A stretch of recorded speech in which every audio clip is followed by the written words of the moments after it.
Assalamualaikum warahmatullahi wabarakatuh. Bagaimana kabarnya anak-anak? Semoga kalian tetap semangat dalam belajar dan selalu dalam keadaan sehat. Amin. Untuk pelajaran PADB kali ini, Bunda Nana ingin membahas materi terakhir untuk menghadapi penilaian akhir semester, yaitu kisah sahabat Nabi Muhammad SAW. Siapakah sahabat Nabi itu?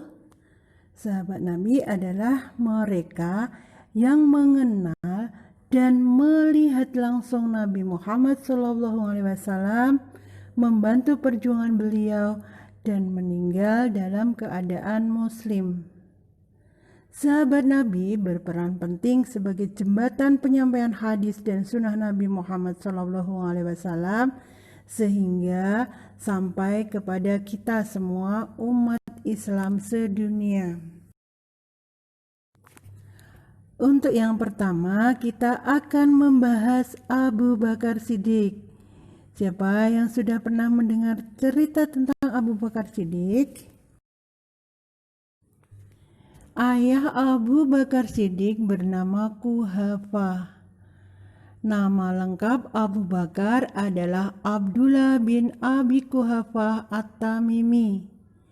Pada waktu kecil beliau bernama Abdul Ka'bah, sedang nama Abu Bakar yang memberi nama adalah Nabi Muhammad SAW.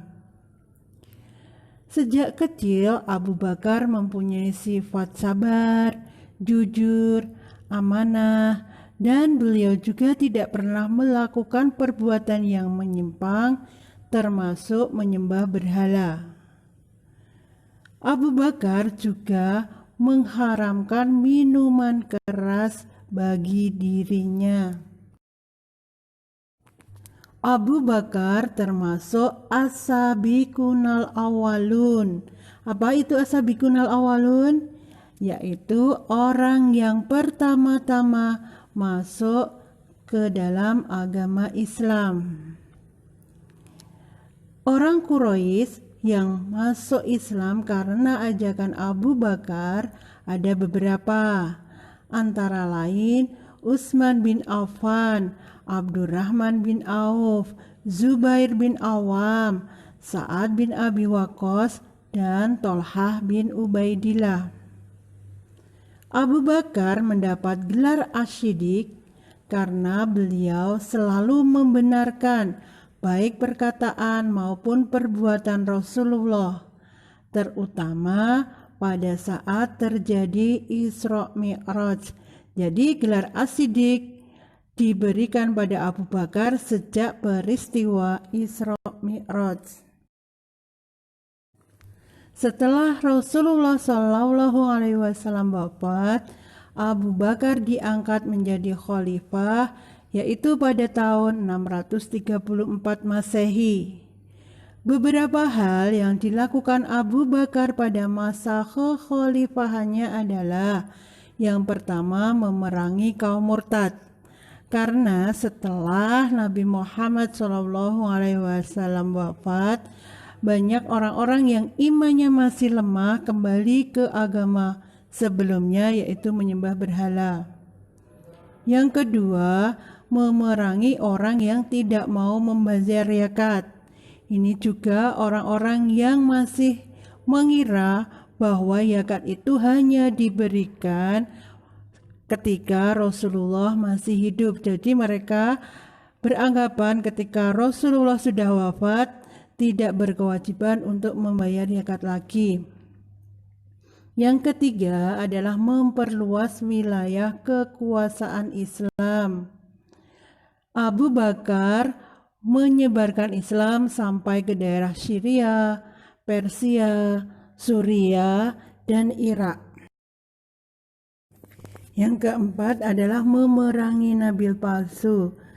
Nabi palsu pada zaman kekhalifahan Abu Bakar yang pertama adalah Musailamah al-Kadzab.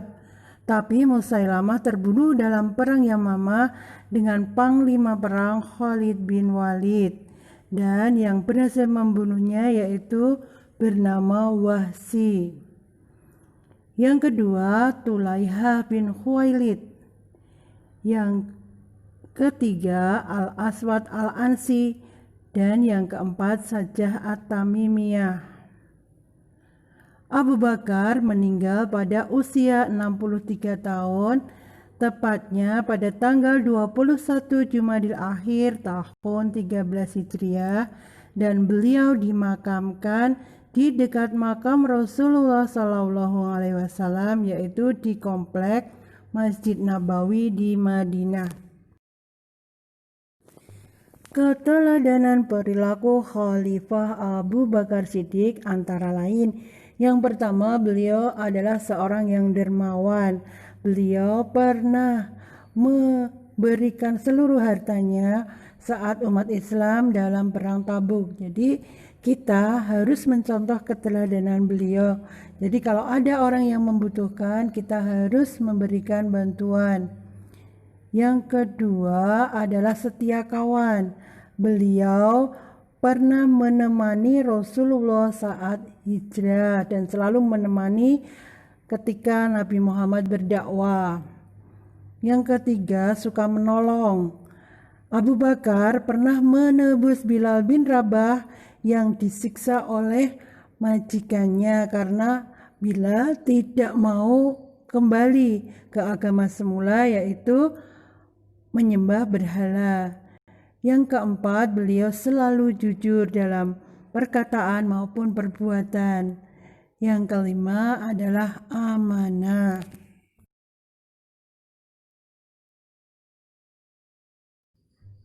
Untuk pertemuan kali ini, Bu Nana cukupkan sekian dulu. Tetap semangat belajar dan selalu istiqomah dalam beribadah. Bu Nana akhiri, wassalamualaikum warahmatullahi wabarakatuh.